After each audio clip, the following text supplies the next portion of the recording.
আসসালামু আলাইকুম। আশা করি আপনারা সবাই ভালো আছেন। আপনারা সবাই জানেন যে সাংবাদিক সম্পাদক মাহমুদুর রহমান সাহেব উনি একটি মামলায় জামিন চাইতে গিয়েছিলেন, তারপরে উনি কারাগারে আছেন। এই ঘটনা সবাইকে, আপনাদের অনেককে দুঃখ দিয়েছে, কাউকে ক্ষুব্ধ করেছে।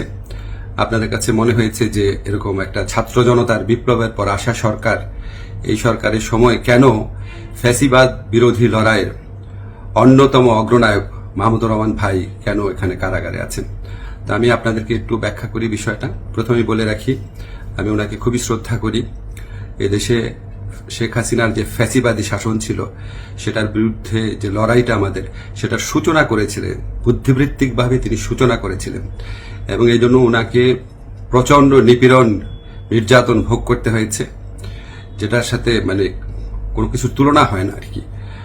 তো উনাকে একটা অবিশ্বাস্য, একটা চরম ভুয়া মামলায় ওনাকে ফ্যাসিস্ট শেখ হাসিনা সরকার ওনাকে শাস্তি দিয়েছিল। ট্রায়াল ইন অ্যাবসেন্সিয়া হয়েছিল, ওনার অবর্তমানে শাস্তি দিয়েছিল। অবিশ্বাস্য মামলা একটা, এবং এই মামলার মেরিট নিয়েও প্রশ্ন তোলা যেতে পারে, কিন্তু এই বিচার কার্যটা সম্পন্ন হয়ে গিয়েছিল এবং ওনাকে শাস্তি দেওয়া অলরেডি হয়ে গিয়েছিল। তো উনি যখন এখানে আপনার বাংলাদেশে আসলেন, আসার আগে কিছুদিন আগে ওনার স্ত্রী, আমাদের শ্রদ্ধেয় ভাবি, ওনার বিরুদ্ধেও একটা অত্যন্ত অগ্রহণযোগ্য ভিত্তিহীন মামলা করা হয়েছিল।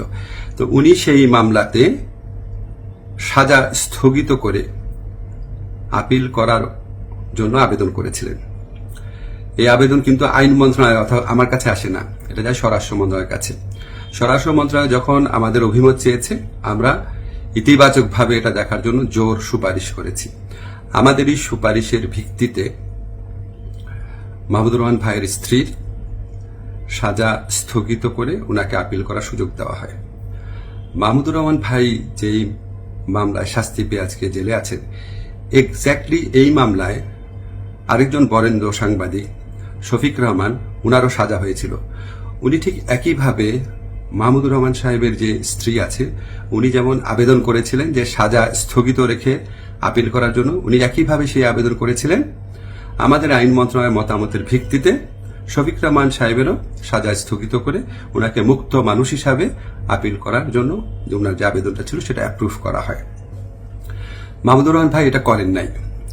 আপনারা সবাই জানেন উনার অত্যন্ত স্ট্রং আত্মসম্মান বোধ,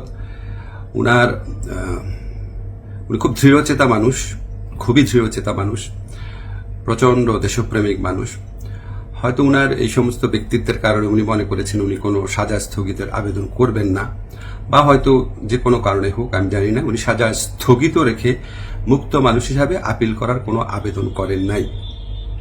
ফলে এটা করার কোনো রকম স্কোপ কোনো মন্ত্রণালয়ের, কোনো সরকারের ছিল না। উনাকে যেই আদালত এই ভুয়া মামলাতে উনাকে শাস্তি দিয়েছিল, উনি সেই আদালতে জামিন চাইতে গেছেন। আমাদের ফৌজদারি কার্যবিধিতে আছে, যদি কোনো আদালত কাউকে 1 বছরের বেশি শাস্তি দেয়, ফৌজদারি মামলা যদি 1 বছরের বেশি শাস্তি দেয়, তাহলে সেই আদালত দোষী সাব্যস্ত ব্যক্তিকে জামিন দিতে পারবে না, জাস্ট পারবে না, কোনো স্কোপ নাই। কিন্তু তার চেয়ে যে বড় আদালত, অর্থাৎ মহানগর দায়রা জজের আদালত, সেখানে যদি পরে আবেদন করা হয়, তাহলে সেই আদালত জামিন দিতে পারবে। মাহমুদুর রহমান ভাইয়ের আইনজীবী যাতে মহানগর দায়রা জজের কোর্টে জামিনের আবেদন করতে পারেন, সেই জন্য রায় যেদিন হয়েছে ঠিক সেদিনই অত্যন্ত দ্রুততার সাথে ওনাকে সকল কাগজপত্র, রায় আদেশের কপি সহ পৌঁছে দেওয়া হয়েছে। আজকে আমি যখন আপনাদের সাথে কথা বলছি, আজকে হচ্ছে বুধবার, উনি যে কোনো কারণেই হোক উনি জামিনের আবেদন এখনো করেন নাই। জামিনের আবেদনটা করলে ওই আদালতের জামিন দেওয়ার এখতিয়ার আছে এবং ওনার জামিন পাওয়ার পথ প্রশস্ত হবে। উনি মুক্তভাবে ওনার যে দেশপ্রেম থেকে, দায়িত্ববোধ থেকে, উনি ওনার সাংবাদিক হোক বা বুদ্ধিজীবী হোক বা ওপিনিয়ন মেকার হোক, উনি ওনার ভূমিকা পালন করতে পারবেন অচিরেই, সে প্রত্যাশা করছি। আমি শুধু আপনাদেরকে একটা জিনিস একটু বুঝার জন্য অনুরোধ করছি। আমি আইন মন্ত্রণালয়ের দায়িত্ব পাওয়ার পর মাহমুদুর রহমান ভাইয়ের স্ত্রী ও সাংবাদিক শফিক রহমান, ওনারা যখনই আবেদন করেছেন সাজা স্থগিত করার, সেই আবেদনে আমাদের মতামতের ভিত্তিতে ওনাদের সাজা স্থগিত করা হয়েছে। মাহমুদুর রহমান ভাই এই আবেদন করলে